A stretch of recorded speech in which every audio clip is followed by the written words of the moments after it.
Mic check 1 2 1 2. What's going on, everybody? It's your boy Steven back with another video. Today's video, I really wanted to talk about and recap Super Bowl 56. This was one of the most entertaining Super Bowls in the past couple of years for me personally, because these were two fresh batch of teams. This wasn't the Patriots, the Chiefs every year. And what made this Super Bowl so special is the storyline. The Rams, Matthew Stafford gets traded to the Rams from Detroit after not winning a single playoff game, 0-3 in the playoffs. People were calling him overrated, including myself, and to go out there, make it to the Super Bowl, and win it. And then on Joe Burrow, on the Bengals side, is Joe Burrow gets hurt his first year, has a major injury, and wins comeback player of the year, and leads the Cincinnati Bengals to win their first playoff win, and then all the way to the Super Bowl. Like, the storyline and what both of these teams accomplished was amazing. Now, we know it's the Super Bowl. It's going to end in some controversial plays and things like that. And my God, the whole ref team should be banned from reffing any NFL games, because the calls that they were making was just blasphemous.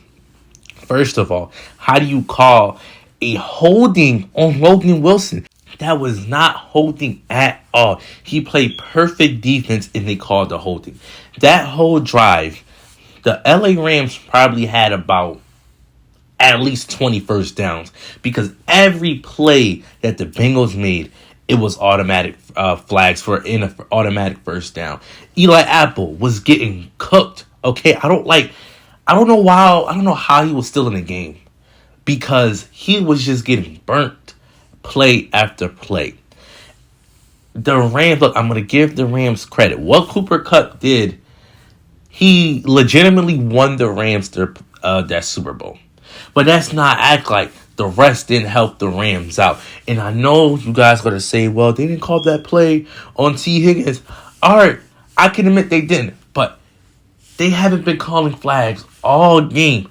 It's now when the game is on the line, that's when you want to start pulling out flags. Like, come on now. You got to do better officiating than that. But I still have to give the credits to the Rams defense, because they shut down the Bengals offense that entire second half. Like, that entire second half, the Bengals only generated 50 yards of offense the entire second half. I have to give the Rams defense a lot of credit. And on the Bengals side, during that second half, I don't know what Zach was thinking. I don't know why he wasn't running the ball. I don't know why he wasn't bringing Trey Hawkins, the center for the Bengals, to help out the guard Akeem Agenity for. It was working great in the first half. The Bengals legitimately shut down Aaron Donald that entire first half. And then in the second half, you would think you would keep doing what's working. Eliminate Aaron Donald from the game and basically just hope Leonard Floyd and a couple of these other pass rushers can get to Joe Burrow. They didn't do that. They wasn't running the ball, and Zach Taylor was just making boneheaded plays. It was just a very awful half for the Bengals. I feel like the Bengals let the game slip away from them, because the second half, the Rams offense wasn't really that great. They were getting consistent 3 and outs. They really wasn't, moving the ball. And I felt like the Bengals defense should have taken advantage of that. And I think the offense should have taken advantage of that and try to, rack up points. Because if you give Sean McVay time to make something happen, bro, he's going to find a way to get the ball down the field. Especially when you have a quarterback like Matthew Stafford. And again, I want to give Matthew Stafford his credit, because I've always thought he was a guy that never came up in the big moments. But in that last drive against the Bengals defense, he showed up and he showed out. And I think that play for me was like, okay, Matthew Stafford might have a legitimate chance in a legitimate argument to be in the Pro Football Hall of Fame. That was one of the best drives I've seen in Super Bowl history.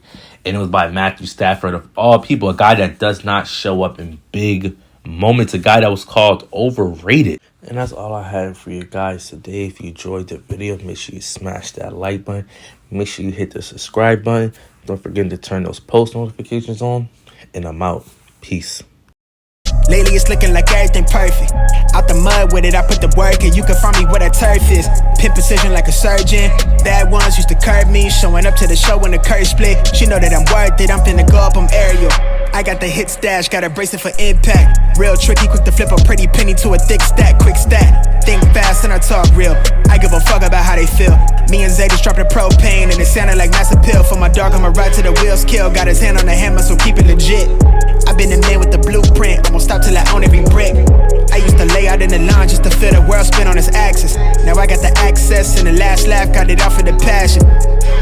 I keep it 100 on the dash now that we got our subtraction. Slick talker, I'm a showstopper, you are not solid. Tread cautious, couldn't go a mile in my toe boxes. Stunner shade with the Visine.